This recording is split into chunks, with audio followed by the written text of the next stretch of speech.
All right, everybody. I'm doing a an interview with Brian Reed from Elite Beach Realtor, Long and Foster. Brian, thanks for being on. A little bit of an update from our last interview years ago now. So I'm excited to have you back, man. You've done so much in the past few years, and I thought it would be important for everybody to kind of get an update. So, what's going on with you? What's new with your business and your life? For us, we just continue to grow. I was, I guess, 4 years ago doing, I don't know, maybe 20 deals. And last year, myself and a partner, and now we've grown since then. Last year, we did 92 deals at the beach. Jeez, that's a lot of volume. Like 92, anybody doing, you get into that 100 deal range, 80, 90, 100 deals. That is a lot of volume. There are not many people in our space, whether you're a realtor, landlord, flipper, whatever, doing that kind of volume. So what did you have to scale? Like, did you have like, logistically, did you guys have like paperwork and stuff you had to So, scale? so the crazy thing was, I guess it was 2017. I did 24 deals.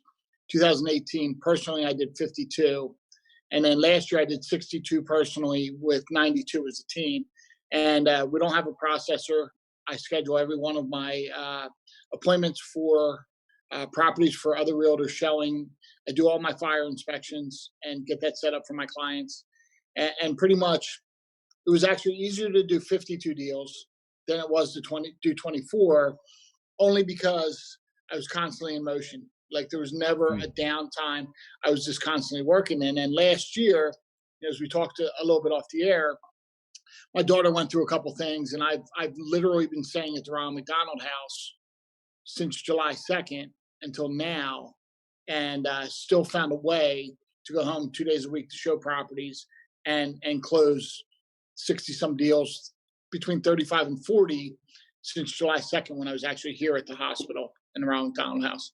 You know, it's funny. People always say, like, I mean, you hear this all the time too, which is like, like, oh, if only I could do this, or if only I could do that. And you're like, look, like, I got a daughter, that's at the Ronald McDonald House, and I'm finding a way to do 60 deals a year.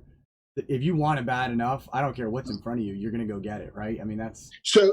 The great thing about me and my team, and they can never tell me I can't or I don't right. have time for. It's just suffocating excuses. I mean, there's absolutely, if you have that burning desire to do it, you can do it. There's absolutely no doubt in my mind.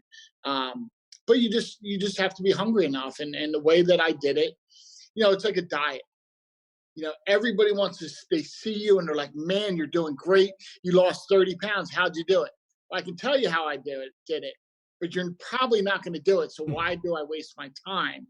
And I've offered to help other agents. I go to different companies that are outside of my market area, and I will teach social media marketing, show you exactly how I did it. But you know how it is in a group of 40 people, you're going to reach one or two. Yeah. That's who I want to reach. That's who my referral partners are going to be in the future. And that's what I've done. Brian McGroarty, a great friend of yours, just named me in somebody looking for a sea isle property on Facebook. I got tagged by a couple other agents as well. I was the only agent who called that mortgage rep. Everyone was messaging him, commenting below the comments. I called him, had a 5-minute discussion, talked to him about a couple properties that I had off market, and connected me to his buyer. Yep. One phone call. Yeah, it's just $500,000 buyer. Right. Was it worth 10 or 20 grand or whatever you make on the deal? Of course. So, I've always noticed that about you. I think we kind of related on that level, which is like there's really we don't do anything that is like off the charts hard to do, or we didn't figure out some magical formula because we're so smart. In fact, we're probably dumber than most people around. I don't know. I am. So, I do less work. Yeah. I do less traditional work than most realtors. I don't sit open houses. I don't cold call. I'll warm call, but I won't cold call. I don't send mailings. I don't have a CRM system. Yeah. How do you do it?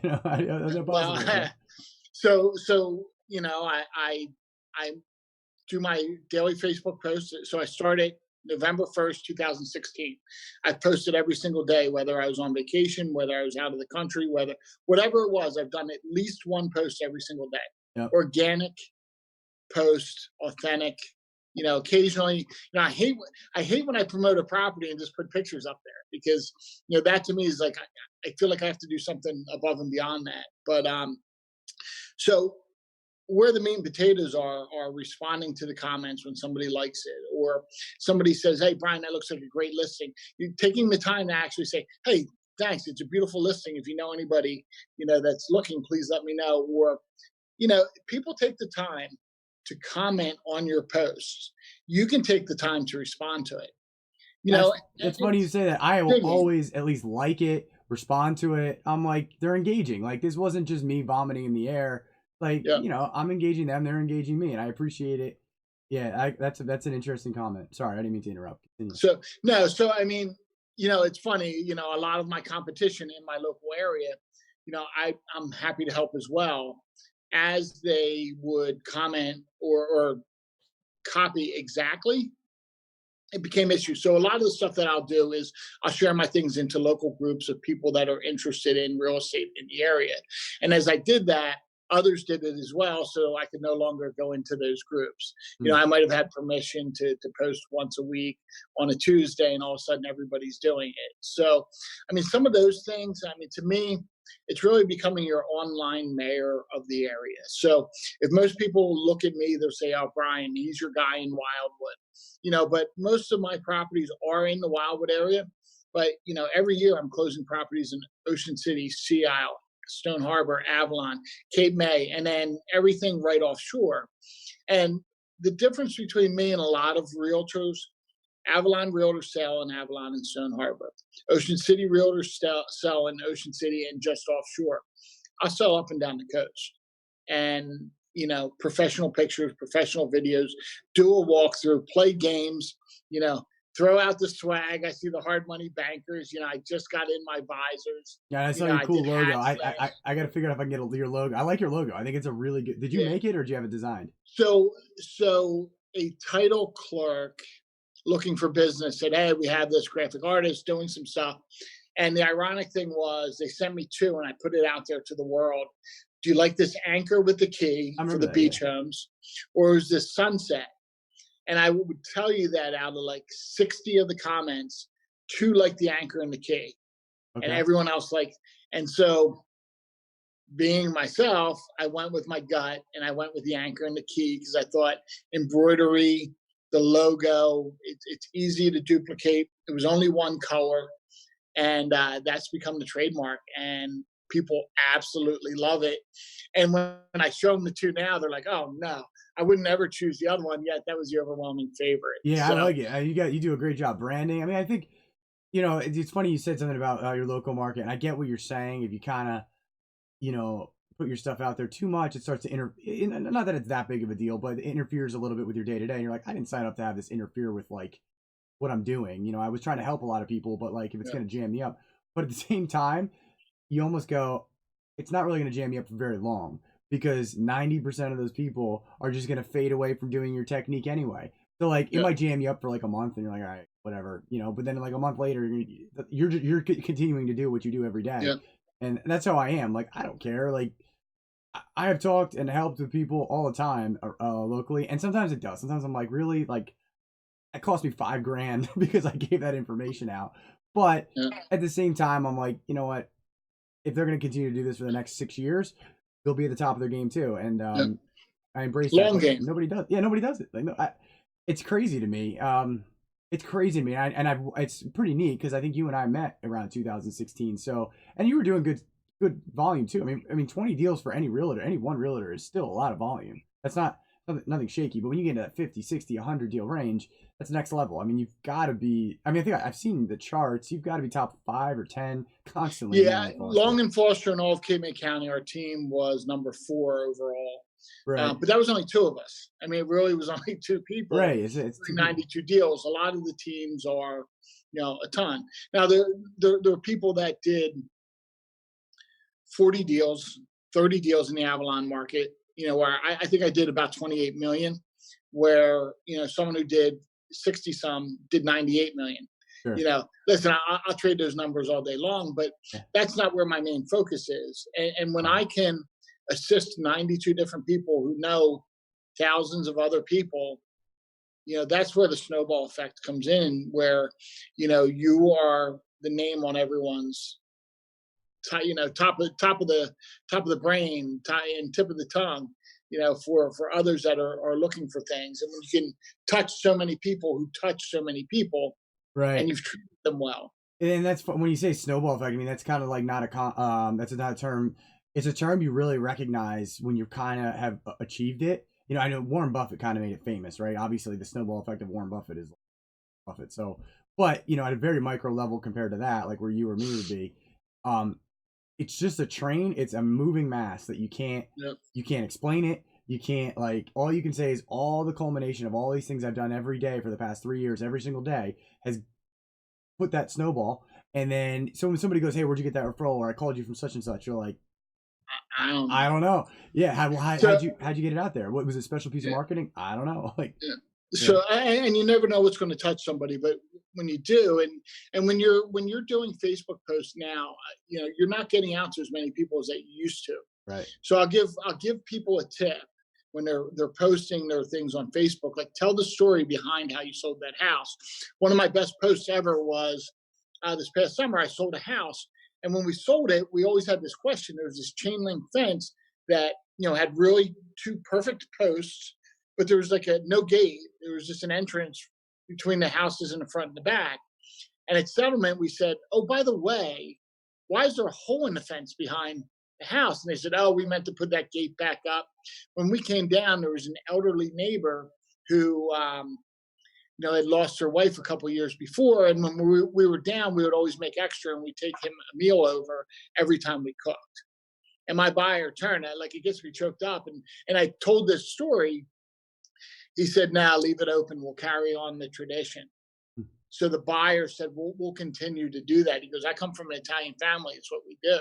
Hmm. And Wildwood right now, Trump's down there, and you have the protesters, and you have the people there for the rally. And the fact of the matter is, like, these small shore towns, no one really even understands of how tight knit those towns are. Like a town like Wildwood, every weekend in the summer has a beef and beer or has a benefit for one of their own, and it's almost constantly.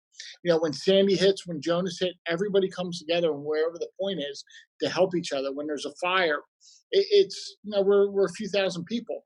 We all know each other, and it's a town that it's just an amazing community. I guess it's So weird from the outside to think of it that way because, you know, I all I hear is down the shore, right? That's what I hear from where I live. But when you live there, you don't realize that it's like it's like a small college campus. Everybody knows yeah, somebody. If you don't know their last name, you definitely know their first name, and it's like everywhere you go, yeah. probably. Absolutely. And for me, I'm kind of an outsider. I mean, no one would call me an outsider anymore, but I moved down there 14, 15 years ago, when my daughter was, just born. She's 13. So I've been down there 13 years, been selling for 15. It's very odd. Like, I knew that I had to do something different. I wasn't getting the first time home buyers. They know their parents' realtor has been down there for 30 years. I've had to find the people before they got there, Hmm. or find a niche to sell their homes. And how do you convince someone to sell your home? You do the best marketing, professional pictures. I don't dress in a suit when I go on the interviews. I don't take. I really I take a couple comps, and sometimes I take my phone and show them what the difference is between what I do and maybe what their last realtor did. If I show them their pictures, and I'll just take a couple photos around their house. I said, "This is what I just do on my phone. Imagine what the professional will do." I don't take any kind of listing presentation. I don't have one. I don't. There's very often when I go, it's, "Brian, we heard you're the person that's supposed to sell our house. Here's what the price is. Here's what my commission is." And then we just discuss things. This market makes everybody look like a genius, to be honest with you. And I just sent something out to my team. that said, let's remember the old school things. Let's when we're getting a listing, let's send it around to each other. There's going to be a point where all that goes away. We have to stay humble. We went from 55 deals to 92. While we continue to grow and increase what we do, we're not that good. So you need to stop thinking we're this good, and stay humble and continue to do the things that we need to do to get these properties sold. Because the market, when it turns, and speaking of the market and Trump, and I think we're going to have an unbelievable spring into summer, and then it's going to be a wait and see, and then see what the election does. If the economy in the election, the presidential stays Republican, whether you're Republican or Democrat, I'm not getting into a debate. Everything stays the way that it is, and the economy continues to grow and do the things. We're going to see a couple more years. And then I think we're going to say, okay, maybe it's time to think about selling or diversifying out of all the real estate that we have. I guess if, unless the coronavirus knocks us all out first, right? Yeah, I heard that can get beat with Lyme disease, and they're putting the coronas in the lines in the coronas and stuff. But it's like I'd love to. I mean, I guess if you were to like project the cycle in that capacity in terms of like prior cycles, and I've been saying this for a very long time. I'm not trying to say this because it's gonna. In fact, I have no idea when the market's gonna turn. Nobody. We should have already crashed by now if we were in our normal cycles. Yeah, that's right. We should have crashed by now. And it's gonna. The whole point, unfortunately, is gonna be it's something that's gonna hurt us all that you're not gonna see coming, right? So whatever causes that effect, a lot of people like to think it's gonna be a 10 or 20% drop, but the real cycles historically have always been 35 or 40%, and that's a lot. It's like you just said with your team. Remain humble. One thing we do at Hard Money Bankers, we run lean. So when I say that, that means like, we're just because you're making, or bringing in a bunch of money doesn't mean you need to grow this business to the size of the whole country. Like you really want to have large margins if you can have them. You're running with two guys, you and another guy. Like you don't need a bunch of staff and this and that. Listen, I have nothing but females as part of my team. I gotta stop you for a second. That was a terrible assumption on my part. No, terrible assumption. Yeah, so I have 4 other agents. Like I said, they all have their specialty areas, and we kind of lean on each other. Yeah. But one of the things too, predicting the markets, I'm in a very, very fortunate situation. My office is in Avalon, New Jersey. It's probably, I know it's in the top 50 for average sale price of a home in the country. It might be top 11 in New Jersey, whatever it is. I'll call it the Martha Stewart effect, and call it whatever you want. Brian, your phone just kind of cut a little. Oh, there you go. I just declined the call, so I don't know what to do that. But I'll call it the Martha Stewart effect. And from what I've heard, like Avalon's average sales price is 1.6. So your 1.6 buyer is the CEOs or the CFOs of major corporations. The people that are buying these properties. And just like Martha Stewart knew kind of, hey, when to sell a stock, when to do whatever it would be, they can see a lot more of the economic downturns. And from what my understanding is, in years past, the way Avalon and Stone Harbor went, a year or two later, a lot of the other markets followed suit. So if you have the Avalon Stone Harbor market at 1.6, okay, the next people to find out are a little bit more of the Ocean City, the Sea Isle, and then it kind of filters down. So when I stop seeing the 2.6 cash deals, in Avalon, which is common for a teardown on the bay, 2.6 to build a 6.4. Sure. Then once that stuff starts to slow down, it's going to kind of creep its way out. And the tough part is convincing your clients that it's coming. We all think we know better than the So next. that's a really cool observation that you made. So if I were to like back that out from just like a social experiment, right? So you take the wealthiest of the wealthy that you can, right? The most elite that you live among in this area, whatever it may be. Well, right, you stay elite, you stay rich. Like you don't stay rich. Most people, when they get attacked in a cycle and they lose their money, even if they made a lot of money during that cycle and they lose it again, it was by design. The cycle, the people that survive 2 and 3 and 4 cycles, right, and remain rich through them, they did it because they survived a cycle. So which means the whole point of a cycle is to take the money away from people that shouldn't have it, right? You strip the money from one side and give it to the other. The people that learn how to protect their wealth, like what is it? I forget what it was. It's like in Game of Thrones or something. There was something about protecting the wealth through generations, right? But you have to be one of the first on the scene to be like, okay, we need to shift our wealth into a place that's going to be protected accordingly. So when the snowfall comes, we've already put our money in a secure place. We're not scrambling to try to get that in a secure place.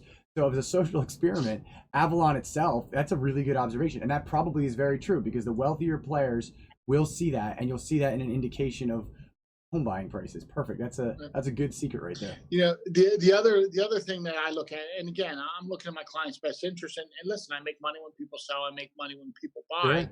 You know, and what I'm seeing also is a lot of anyone that can swing a hammer is flipping properties. So when there's that much competition, everyone's paying almost market value on foreclosed homes. You know, whereas the best of the best that are out there that are doing the right things. You know, my buddy JP. You know, some of the wholesalers. You know, George. The things that they're buying aren't even on the market, and they're collecting them at, you know, 60 cents on the dollar. So even if they totally fix the property up and, you know, have a higher interest mortgage, they can flip it or sell it at 90% of value and still get out clean, where somebody who paid 100% of value is going to be stuck. And the other thing for me is doing this long enough and showing empathy that I care with my clients. They understand that when I call them and say, look, I know you've been thinking about selling for the past couple of years. Now may be the time. You know, I may be wrong by 5% increase, but if you hold on, you might be wrong by 35% By decrease, 40%. like you Yeah. just mentioned. Yeah. You know, so Mhm. I would rather see you not get an extra 5% than lose 30. That's a very good way to But put it. people also, though, too, you know, that bought in 2010, 2012, as the market had come down, it's like being at the casino sometimes, unfortunately. They bought it for 110. It's now worth, you know, 300 after they fixed it up. If they go down to 240 or 220, they still feel like they're playing with house money. Mhm. I don't know. Like it's is it a business? It Is it a all hobby? it Or is always it a is. beach house? To me, I mean, it doesn't matter. I mean, it's never, you never, like, would you ever just take money out of your pocket and just go, here's 100 grand? Like, would you just light it on fire? I don't care if it's That's like, why they have chips. That's why they use chips at the that's right, casino. that's right, that's right. That's exactly right, actually, yeah. But it's the same thing. You're just lighting money on fire. So, I would say there's an element, I guess you probably have to weigh, the value of like the beach house in terms of like the non-monetary factor. But there's always a monetary factor. Like you're like, look, could I be this? If you gave me 200 grand right now and I could go down to Delaware and buy a house or whatever I wanted to go, would that make me just as happy as it is here? If this is going to lose value here, so I agree with your statement about like, look, that extra 5% bump you might get. I mean, maybe even it's 10 or 15%, but you will. The one thing you can guarantee over cycles is that there will be a 35 or 40% decrease at some point in the value of their house, likely over their lifetime if they're reasonable age. Well, and the crazy thing about the shore properties, I mean, they really go up, and a lot of my buyers are renting their properties, so they're really only using them in the fall Right. and in the spring, and maybe 1 week in the summer. If they can take out 120, $130,000 profit, they could rent prime week their own shore house. They might be able to even rent back for a couple grand, a few grand, and then in the off season rent for 50 cents on the dollar. You know, that Sure. all of a sudden they still have that 120 in the bank. They're spending 7 grand a year out of pocket. You know, they're maybe they were breaking even or making a couple dollars on their shore house rental. But Sure. the fact of the matter is, you know, maybe you can go down to Cape May 1 week.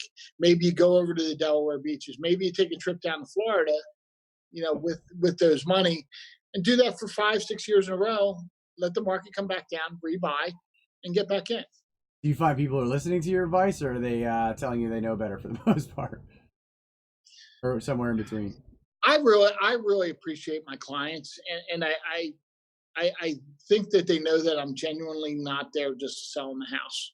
You know, when you have the ability and you've sold 50, 60 properties, and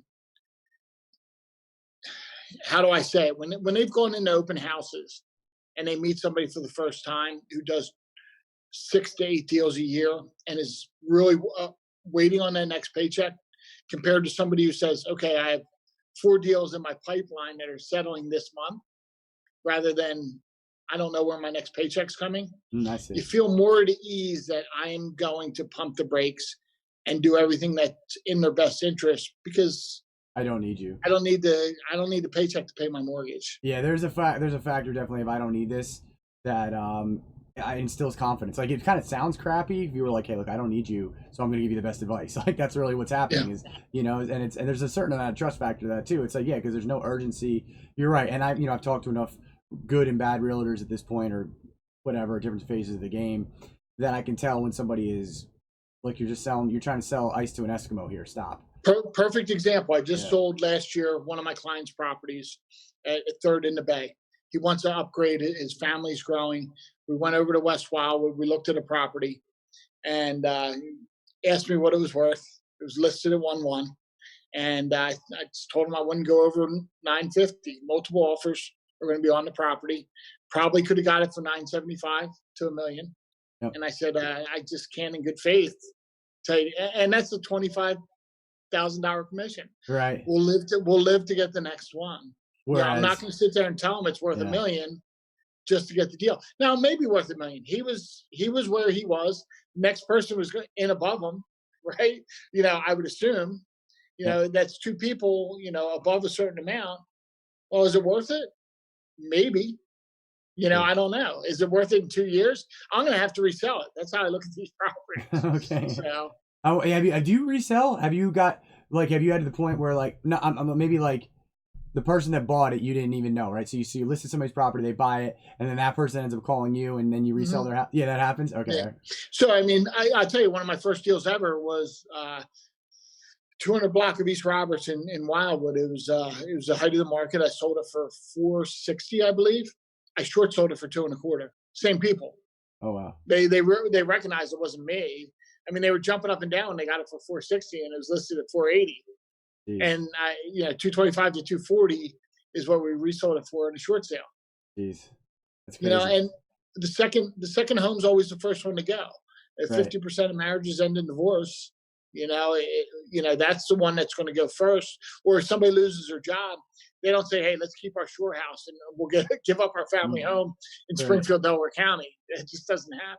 No, that's one of the first things. You guys are a really interesting barometer for the market in general. And I didn't even think about the microstructure of like Avalon, but just from like being down in Wildwood in terms of vacation homes and so forth, you guys, it's a very interesting thing people should keep an eye on. And you live in the heart of it, so you get and it. And there's no other town that rents dollar for dollar better than the Wildwoods. Like I just went through with that $500,000 buyer. A $500,000 buyer in Sea Isle is going to rent for somewhere around $2,400, $2,500 a week in their place. Avalon, you're going to get a 2-bedroom that's going to rent for like $2,200. Same with like Stone Harbor. In Wildwood, if you spend $500,000, you're getting $4,000 a week in rentals. And you can get $2,500 a week for a $250,000 house. That's big numbers. So, all right, man. Well, I just want to get caught up with you today. I think this is good. I think actually we covered a lot today. Do you have anything you want people to know out there right now about anything? I mean, for me, as goofy as it sounds, like it's not even real estate related. I mean, to me, all I see is divisiveness on TV with, whether it's Republicans, Democrats, people. I just know that, like, when I walk out the door, regardless of where it's at, I'm not seeing what I see on TV. Like, we just need to be kind to each other. People are opening the doors for each other. People are empathetic. They're helping each other out. And it's not this big division that everyone's saying. I don't think that every Democrat's a crybaby and every Republican is a racist. I live in Wildwood, or live right outside of Wildwood. Everyone I know, or half the people I know, are down there. A lot of them are protesting Trump being there, and a lot of people waited in lines for 2 days. And they know each other and they're friendly. And, I just hope that, everyone can just continue to be empathetic. And I just posted the other day with the Kobe thing, there's someone that you're going to pass on the street, today that probably, at some point, like, you're passing them in the cars, like somebody went through the same thing Kobe did, and you just don't know who they are. That's right. And, I don't feel as much for like Kobe and the daughter that perished, but for the family that was left behind, heartbroken. And the people that are going through that stuff every day. Now, I've been up to Ronald McDonald House for 7 months. Yeah, you see I've that. seen people lose their kids, Ugh. and I've seen people ring the bell because they beat cancer. And, people, when you ask somebody how they're doing, like, sit around and hear them answer. Hmm. Like, just don't ask them, you know? So, and that's what you see here. How you doing? I'm doing good. You can call BS. Like, I can see it all over your face. I've been seeing you for 2 months. Like, what's going on? Sure. Just know that everyone's going through something. A little bit of humanity goes a long way. That's No yeah, doubt. and you get to see, yeah, your perspective on going to the Ronald McDonald House for 2 months. You see, I mean, it probably shifts. I mean, I know you've been your We've been daughter there 7, yeah. is 7 months. I mean, and you've been around this kind of stuff in general for a while, probably with your Yeah. daughter and so forth. But man, you get some real perspective that I think you're kind of saying to people, other people are going through stuff, you might not just see it, and it's probably worth, before you take the division of Republican or Democrat or even I think it's so stupid that people care, or they're trying to get us to care enough. But it's like, we're just trying to be two different teams, I guess. But I think it's ridiculous. I agree with you that everybody should just open the doors for one another and care a little bit more. Yeah. Probably go a long way, a long way in general. So that's a really interesting perspective. I'm glad to hear your daughter's doing well. You said before the podcast. Yeah, she's amazing. She really had, and it's just, I mean, she just the power. She had 10 hours on her legs, and then she had 7 hours spinal fusion on her back. And 3 days after spinal fusion, she's sitting in a chair. She's over rehabbing right now, and that's why I selected this time frame. I had an hour and a half, 2 hours to be able to do something, and I chose to try to bring value.